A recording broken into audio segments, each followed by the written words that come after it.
Well, good morning, everyone. This is Peter Florio from the Florio Wealth Management Group. We want to welcome everybody to this month's edition of Helping You Map Your Financial Future. Just a reminder to everyone, there will be an opportunity to ask questions. I will stick around at the end of the webinar to answer them. Simply type them in the drop-down box that you see on the right-hand side of your screen. And I will stick around at the end and answer as many questions as you ask. So we want to welcome not only you old timers, but also we have a couple of new folks on the broadcast this month as well. And just as a reminder, in terms of what we do, especially for you folks who are joining us for the first time, we put these webinars on to essentially help you to have a successful financial journey, providing you with insights, tips, information that you can use to make informed decisions, make the right decisions, and keep you financially sound and help you to achieve, all of your financial goals. So this month, we're going to take up a topic that a lot of folks don't necessarily like to chat about because it often involves talking about, dying. But nonetheless, it's still a very, very important aspect of your financial well-being and something that you really need to, take up not only once, but probably several times during your life as things change. So we're going to focus today on estate management, which really is all about preserving the assets that you spent a lifetime building. It's about protecting your spouse, your children, heirs, ensuring that your assets are distributed how and when you want them to be. And it's also about managing the amount of estate taxes that may be due after your death. Keep in mind that the taxes that we're talking about here are federal estate taxes, not state estate taxes. Depending upon where you are, that is, where you live, that's going to differ dramatically. So we're concentrating strictly on the federal estate tax that is applicable to everyone. There are some fundamental estate management principles that can enable you to manage your financial and personal affairs during your lifetime and distribute your wealth after death. Now, keep in mind, this is obviously not going to be an exhaustive webinar on estate planning in and of itself. We're going to concentrate on some of the main issues and topics, and then certainly encourage you to have conversations with your financial advisor and an estate planning attorney to make sure that whatever plans you put in place are unique to you and take into account your situation. So let's talk about the estate management objectives. Essentially, there are two objectives when it comes to your estate. The first is managing your financial and personal affairs, during your lifetime. And then secondly, it's about distributing your wealth after your death. Done well, estate management can make a huge difference. It can enable you to spell out your healthcare wishes in ways that may help you to ensure that they're carried out, even if you are unable to communicate or are incapacitated. And it can help ensure that your possessions, your assets go to your heirs, go to the heirs that you choose, without endless legal wrangling that can tie up your estate and cause deep divisions, within your family. Through effective estate management, you can avoid needless expenses with regard to legal costs, provide for loved ones who may not be protected otherwise. These are issues that are just far too important to trust luck or just nature, as we like to say. You need to determine the outcome, by doing effective planning in advance. And by the way, as we talk about, the various aspects here of estate management, one of the things that is essential that kind of goes unsaid is making sure that you communicate, to your heirs, what you're doing or what you've done, so that there are no surprises and they know what to expect, at your death. So what we have found in terms of making it simple to illustrate the various estate management principles and the strategies that are available is to use a pyramid. Now, as a foundation, the foundation is formed by an understanding really of how estate taxes work. And then as we go up the pyramid, we encounter some critical estate management documents that you're going to have to implement. And then finally at the top, there are some specific tactics when it comes to estate management. So let's begin by discussing the foundation of our estate pyramid, which is, well, how do estate taxes work? So what's interesting, if you've ever done this, and you probably haven't, because you're not, financial planners or estate planners, but if you took a look at this, you'll find the history of estate taxes is rather interesting. The first estate tax was issued back in the late, 1700s in 1797, and it was implemented to fund an undeclared naval war with France. And then when the war ended, the tax went away. And this occurred, several times, over the next century, in terms of implementing and repealing the law. It happened again for the Civil and Spanish-American Wars. Congress passed an estate tax to pay for those wars, and then they repealed it afterward. Basically, this occurred until 1916. So essentially, our government would install the estate tax, basically because of a need for revenue. And once that need no longer existed, it repealed, the estate tax. Then in 1916, in 1913, the 16th Amendment was passed, which gave Congress the right to lay and collect taxes on incomes from whatever source derived. And then the Revenue Act of 1916 actually established the current estate tax law that we have today. Now, it's been modified over the years, but it's never been repealed. And this actually reflected a change, a paradigm shift, if you, so to speak, in terms of, how, Congress treated estate taxes. Now, instead of it just being built on a need for revenue, it was also built on a second pillar, which we called a distribution of wealth, which essentially is taking from those who have and giving it to those who don't. So now our estate tax is built on these two pillars. In 2012, the American Tax Relief Act actually made the estate tax a permanent part of the code. Oddly enough, it wasn't permanent until 2012 because Congress could always just repeal the tax. In 2017, the Tax Cuts and Jobs Act doubled the estate tax exemption, and then in 2021, the estate tax exemption rose to 11.7 million. It's currently a little over 12 million. It's going to increase a little bit every year, and that is set to expire on December 31st, 2025, when it's going to revert back, to the old law in 2021. So that's a little bit of the history of estate taxes. Let's take a look at estimating your estate taxes. Now, we're going to use a hypothetical example here, which utilizes the formula for estimating estate taxes. And really, it's quite simple. You don't really need to have a complete set of the IRS tax tables. You can, do a kind of a back of the napkin estimate of what your estate tax is going to be by using a quick formula. Keep in mind that the exemption numbers here are the exemptions numbers that existed in 2021. As I said, in 2023, it's a little over 12 million, but this will serve as an example because you can apply the example just updating the numbers with the current exemption amounts. But let's assume we have an estate of $12 million. We subtract the exemption amount of 11,700,000. And then multiply the result by 40%, and that gives you the amount of estate tax, that's due on your estate. Keep in mind that the exemption amount is indexed for inflation. It is going to be adjusted on an annual basis, and as I said, it's going to the current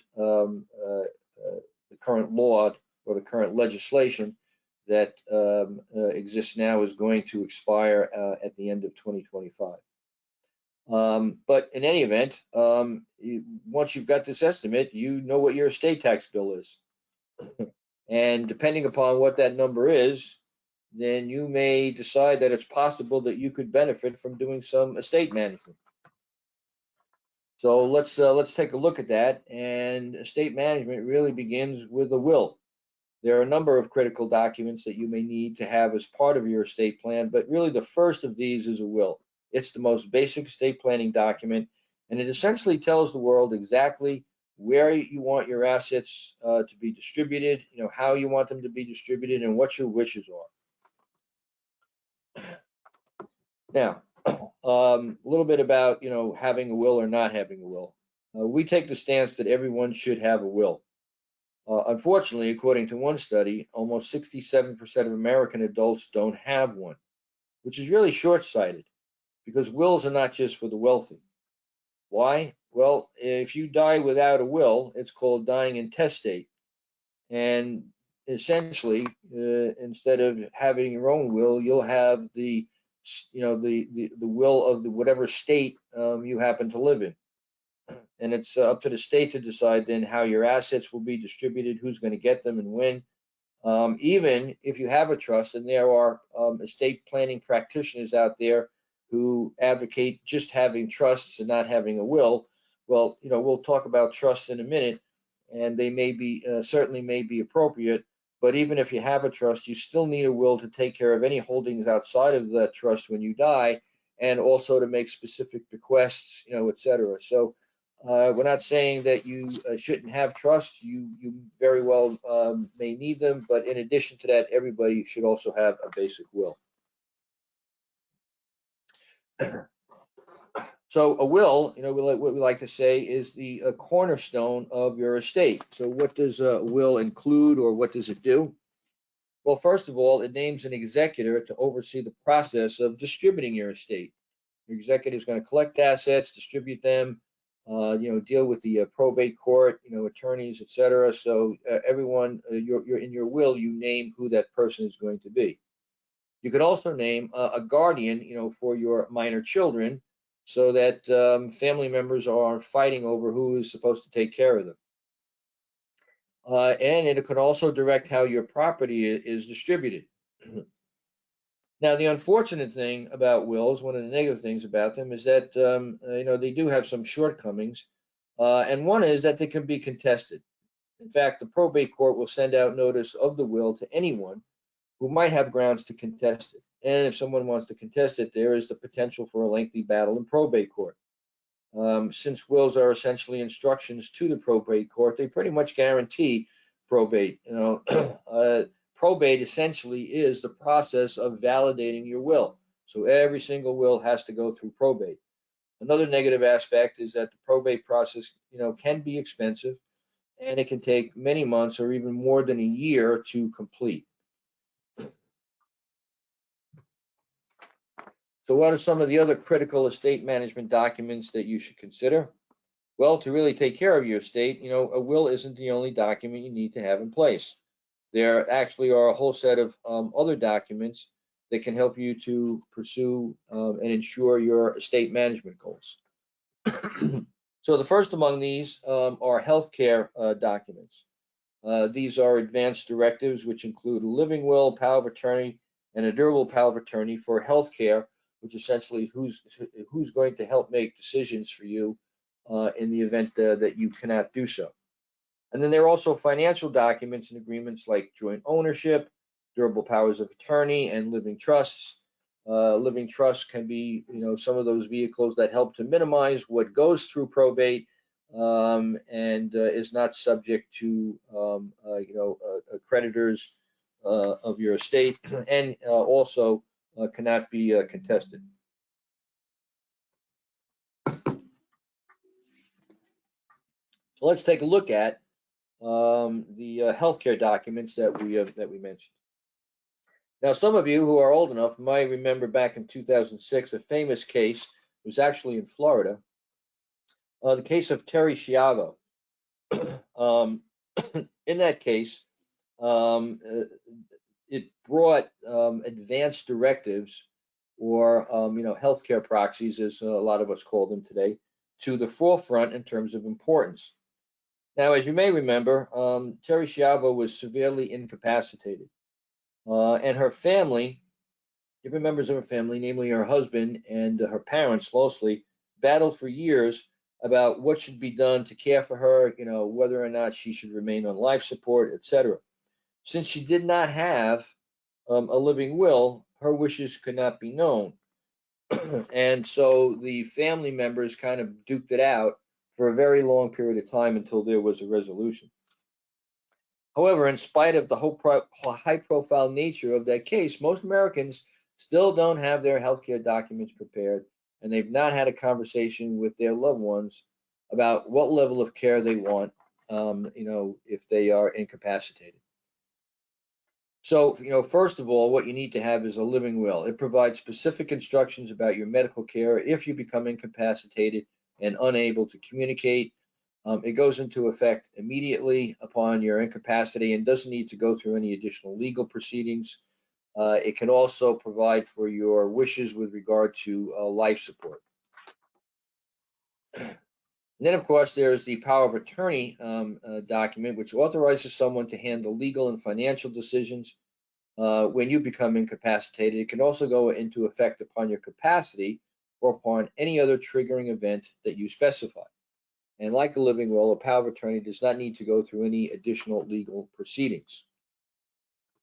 Then there's also a durable power of attorney that that can be used for healthcare agreement. For healthcare agreements, it authorizes someone to make decisions for healthcare on your behalf, and also can be used for financial decisions. Like a living will and the power of attorney, it doesn't need to go through any legal proceedings. So once these documents are established, they can be used at the appropriate times, and you don't need to hire an attorney or go through any other legal ramifications. So let's talk about some financial documents. Just as there are certain essential documents regarding your health care, there are some critical financial documents that help to effectively manage your estate. So the first is joint ownership, which is actually just a way of holding title, to property. It's useful because if one of the owners or partners dies, the other can assume ownership without the property having to go through probate. So typically a husband and wife might own property jointly, and at the first death, there's nothing that needs to be done to, for the property to be passed on to the surviving spouse. The joint ownership arrangement does that automatically. It goes into effect as soon as the joint ownership is recorded on the asset and doesn't need to go through any legal proceedings, including a probate. A durable power of attorney, which we kind of talked a little bit about before, allows you to appoint a person or even an organization to take care of your financial affairs when you are unable to do so. Now, it's durable because it includes specific language that allows it to remain in effect or to take effect if you become mentally incompetent. So that word durable is very important in this regard. It can go into effect immediately or when a specific trigger event occurs, such as your incapacity. Powers of attorney can be rescinded at any time, and they don't need to go through any legal or additional legal proceedings. And then thirdly, we have what's called a living trust. A living trust is just simply a trust that you create while you're alive. Another term for that is inter vivos. But it's created while you're alive, and they go into effect when the trust documents are essentially signed and the trust is funded. And what we mean by that is that when you've actually transferred assets into it. A lot of folks will create trusts to go through all the time and the cost, to create it, but they don't, quote unquote, fund it. And when they're at their death, there's nothing to do with regard to the trust because it doesn't hold any assets. But trusts are or can be very useful because they don't need to go through any legal proceedings in order to pass assets on to your heirs. And as we mentioned before, they also avoid the cost and delay of probate when it comes to transferring the assets that are in that trust. Okay, let's talk a little bit about, gifting assets. This is another management tool. Estate management isn't all about, documents. It doesn't include other aspects as well. There are some basic tactics to understand with regard to these to options. The first of these is relatively simple, and that's just giving money away, while you're alive.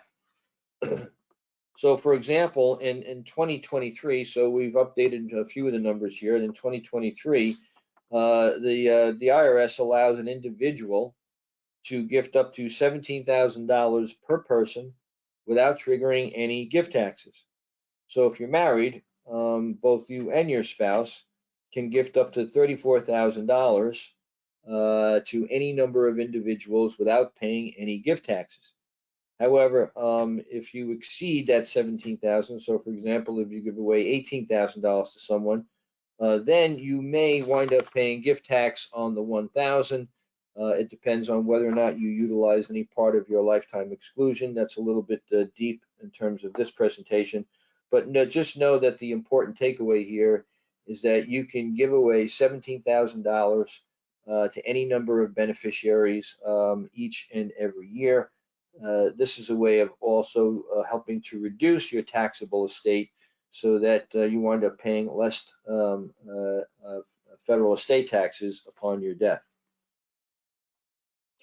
Let's talk a little bit more about trust. So trust can be a powerful estate management tool.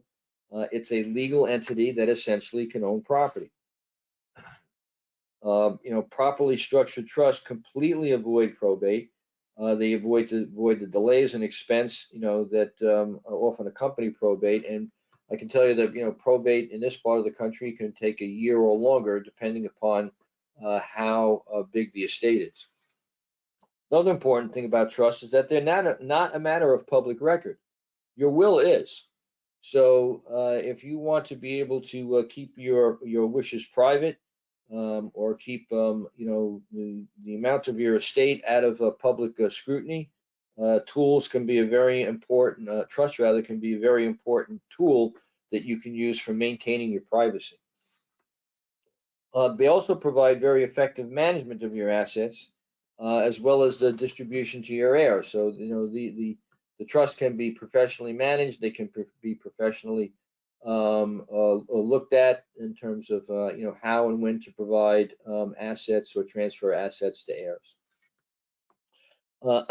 And they also can provide some measure of control over how your assets are distributed to children and beneficiaries. So you can add a lot of bells and whistles and have strings attached with regard to those assets, and determine when and how and to whom assets will be distributed. And lastly, trusts are much more difficult to contest than a will. This is why, for the most part, unless the trust has been created by someone who's essentially incompetent, trusts very, very rarely are contested.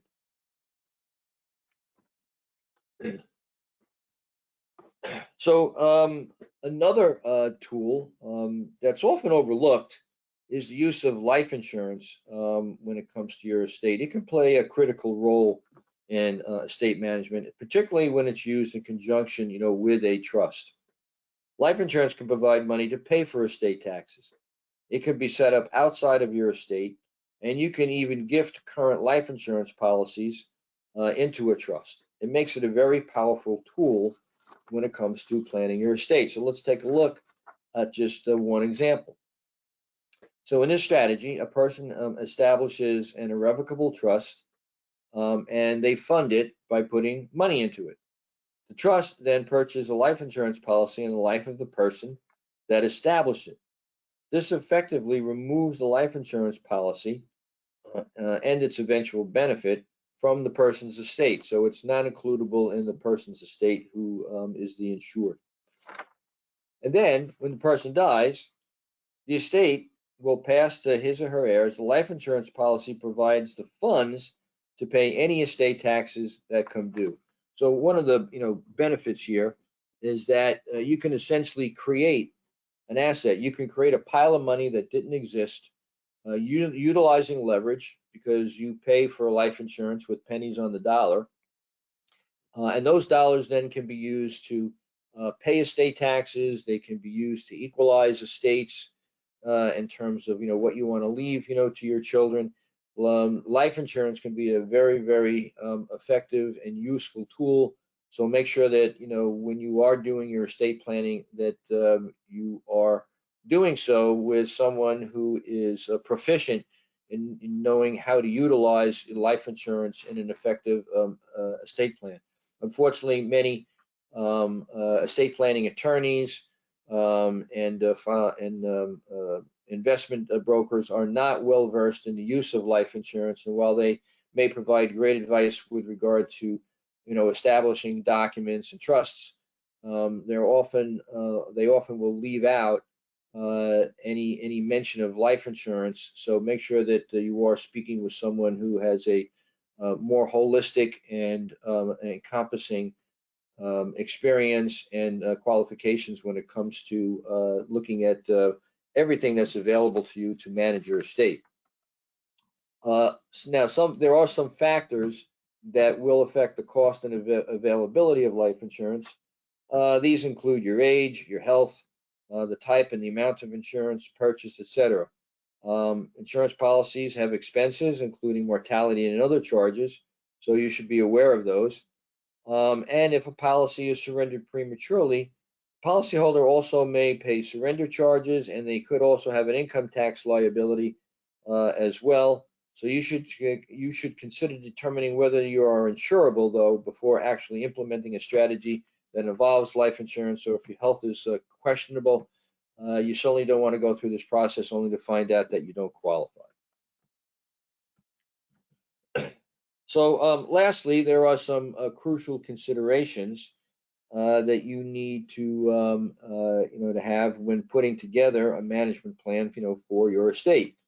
Well, there are two crucial factors for you to consider. First is what's the actual value of your estate?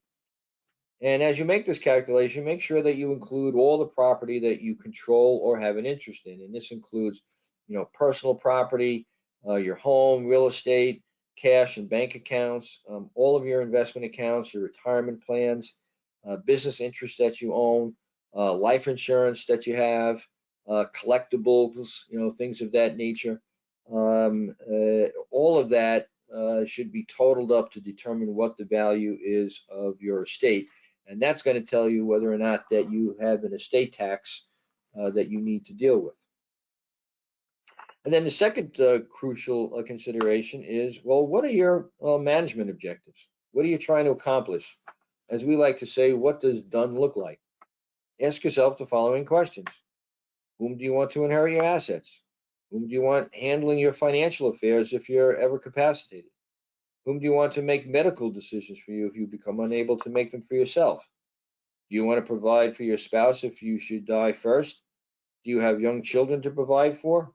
If your children are grown, do you want to distribute your estate equitably, if not perfectly equal? What we like to say is equal is not always fair, and fair is not always equal. Will you need to provide cash to help your heirs settle your estate? Do you have any specific wishes regarding your grandchildren? Are you charitably inclined? Do you want any charities to benefit from your estate? So there are many, many questions, obviously, that you need to ask. And that's why it is so important to get with someone who is skilled enough to walk you through and have a conversation about truly what is important to you and what it is that you want to accomplish. Well, that's it for today. We just want to let you know that we're always here for you if you need us. Feel free to reach out at any time. Ask questions if you have a particular situation that you want to deal with. Certainly, we're here to help you with that. You can reach out to us. We're here all the time to guide you through those murky waters, that lie ahead.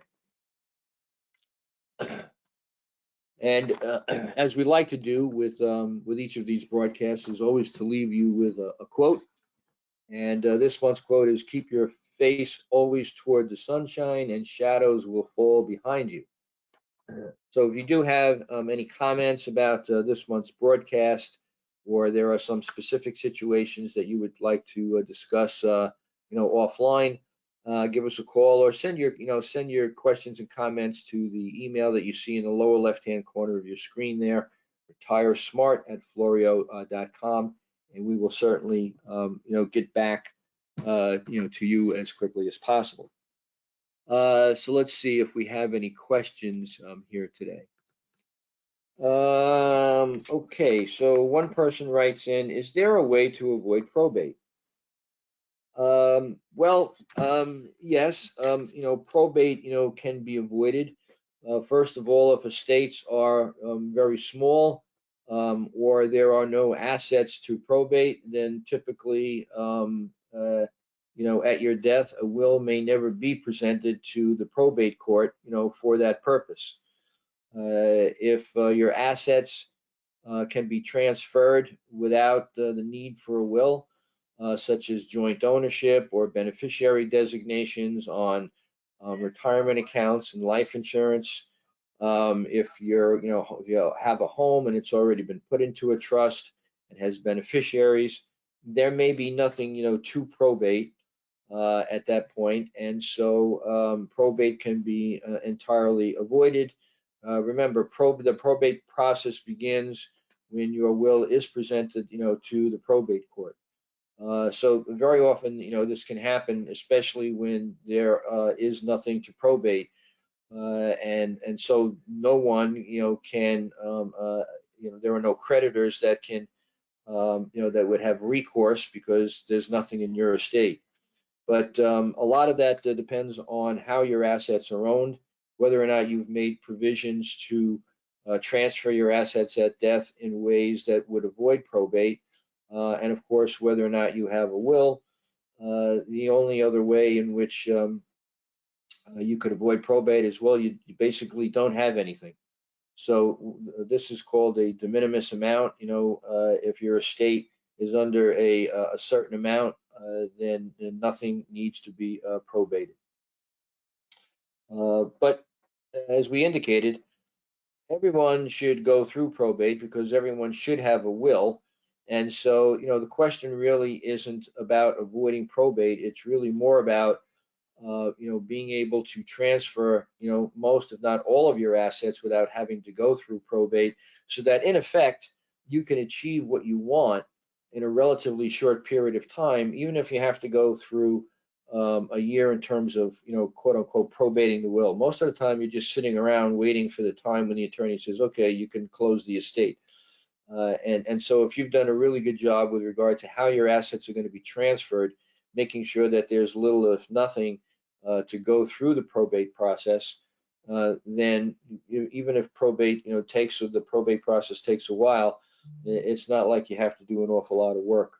The other important point, remember, about probate is that the more assets that need to be probated, the more it's going to cost you. The estate attorney is going to charge in terms of probating your will. So that's another reason to make sure that your assets are transferred out of your estate through vehicles other than utilizing your will. Another question is, how can I protect my business interest in the event of my passing? That's a really good question. I'll give you the simple answer. And the simple answer is to make sure that you have a succession plan, which includes a buy-sell agreement. I'm not going to get into all of the details about that. That actually might be a good topic, to pick up for a future monthly presentation. But essentially what you want to have is what's called a buy-sell agreement, which will take into account what happens to your interest in your business should different events occur. This would include your death, your disability, your divorce, the disillusionment of the business, retirement. So these are called triggering events. And so your buy-sell agreement will dictate, what happens, who's responsible for doing what, how your heirs would, or you for that matter, receive, fair value for your business interest. A buy-sell agreement is very important from the standpoint of estate planning because it can also be used to peg the value of your business so that the IRS doesn't come snooping around and utilize their formula or their procedures with regard to valuing your business. Obviously, they want the numbers to be as high as possible in order to get their pound of flesh. But you should certainly be talking with your financial advisor with regard to a buy-sell agreement. What does that entail? What does a succession plan look like, and how do you go about implementing it? Okay, it looks like that's all we have, for questions. Let me just take one more look here, and let's see what we have. Yep, that's it. Just as a reminder, send your questions and comments to retiresmart@floriowmg.com, and we'll get back to you as quickly as possible. If you know someone, a friend, a colleague, family member would be interested in attending our future webinars, simply send us their email, and we'll put them on the list to be included in the notifications of future webinars that we happen to put on. You'll also receive a follow-up email containing the recording of today's broadcast, so you can listen to it again, and you can also forward that to the folks who may be interested in listening.